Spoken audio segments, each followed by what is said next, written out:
Good day everyone and welcome to a main course figure review, the Hiya Toys GMK figure review. Now not only in this review will I break down the actual figure, but I'm also going to be bringing in NECA's version to compare it to Hiya's release. Two figures separated by a decade, and it's really crazy to think about this figure has been out this long. Now for this actual action figure, this figure, the GMK Exquisite Basic, has been long overdue. All things considering, I think we first saw this figure maybe about 2 years ago publicly. It's been some time. The box is pretty straightforward, GMK with some blues, and I kind of feel like the coloration for this figure almost makes it seem like it's the atomic variant, so I could see people mistaking it for the next variation that's going to be coming out. Personally, I think this is one of the lazier box arts. It shows you what you're getting, it does that. I think this is where NECA actually outperformed Hiya with sticking to the iconic posters. But it's well uniformed with Hiya's usual expectations when it comes to box art, so I'll give it that.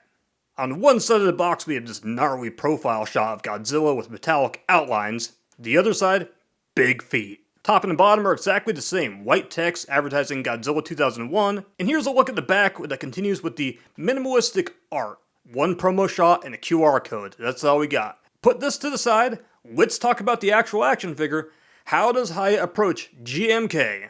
Now this figure at first glance, when you feel it over, check out the detail, it is absolutely elite. I'll just go ahead and say that. If you don't own a Hiya action figure and you're watching this video, I'm just going to say, my video won't even do the full justice, but I'll still try to get you guys up close and up personal with the scales on this action figure so you have an idea of what you're getting into. And I really dig how the eyes just aren't a simple white. In fact, there's a darker fade around the eye sculpt. You can see where the ear holes are as well in this action figure, which is something I don't see executed much on many Godzilla action figures. Spines are very sturdy, so don't expect any pliable material. We go from this hazy smoky color straight to a bone white. The colors are nicely uniform and stay consistent throughout the claws, all around in general. And I don't feel like the claws on the hands are extremely clean when it comes to the white and the paint apps, so that is a little nitpick, not a huge takeaway from the action figure though. The likeness of the face is all there. It captures the essence of this menacing, malicious, soulless Godzilla. And I think a majority of Godzilla fans all agree that this is probably one of the most evil incarnations of any Godzilla that we see on screen. What can we say? Hiya understood the assignment when sculpting this guy. Open the mouth, clean mold, paint apps on the teeth. Notice these extra teeth that we have on the top jaw. A little detail that I never exactly picked up on. The figure feels fresh. Nothing is bland when you feel this figure over, checking out the amount of texture on the body. And I think it's interesting that the tail is actually a brighter color in contrast to most of the general action figure. Decently long tail, this incarnation of Godzilla wasn't known for having the longest tail compared to most Godzillas that we see. Now let's move on to articulation. We'll start off with the basic, the hinged jaw. The tongue articulation does return, which was absent on the Godzilla 91 action figure. The neck area includes 3 incisions, bob the neck up and down, and you can get those shoulders rolling, Godzilla swiping. Then we have our bicep cut, which is extremely hindered by the way.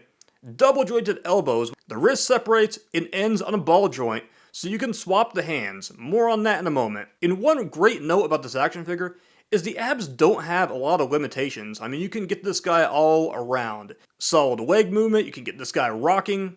More use of double jointed limbs, used here at the knees. Nextly, the feet are their own separate part. And a little nitpick, I wish there was a little bit more of an incision or cut right here, so that way we could get these feet up just a little bit more to make it look like he's swimming. It's still not bad, I just wanted a little bit more range here, I've just been asking for that. Now when you unbox this action figure, the tail is fully assembled. You won't need to do any assembling like the NECA action figures. 26 links all together for this tail. Ball joints on ball joints. This might be near a higher record, and I can't remember what the record is. So for the accessories, we have some cupped hands. Nothing groundbreaking, but it's the highest standard. But there is one accessory I really wish they would have included, say a little translucent stand to put underneath the tail, because I feel like the body weight of this action figure, I love to kind of get the tail up in the air. However, though, there isn't a lot of weight in the feet of this action figure. So now, NECA and Hiya. Notice I didn't use the word verse. I'm not turning this into an all-out brand war, because let's be honest, we're comparing a $20 action figure versus an action figure that's maybe about $50 to $60 at most online. Let's consider this. This is something I had heard, I remember maybe it was like G-Fest 2017 or 18, I can't remember, but I remember being told that SH Monsterarts, for example, when they did their GMK, they had direct resources to work with from Toho.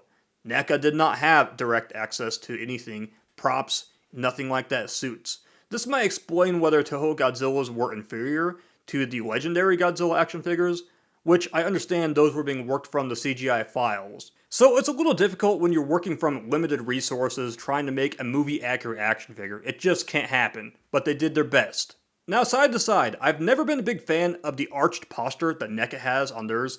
Also, the neck was just kind of funky. The fangs I felt like were over-exaggerated, and if you go ahead and look at the face head-on, the nose has much more depth on the Hiyas. Now, where I applaud NECA's work is the claws, extremely clean, and NECA attempted solid detail on the bottom of the feet. It's one of those little things you're not going to be looking at on the shelf, but the fact that it's there, I will go ahead and give them props.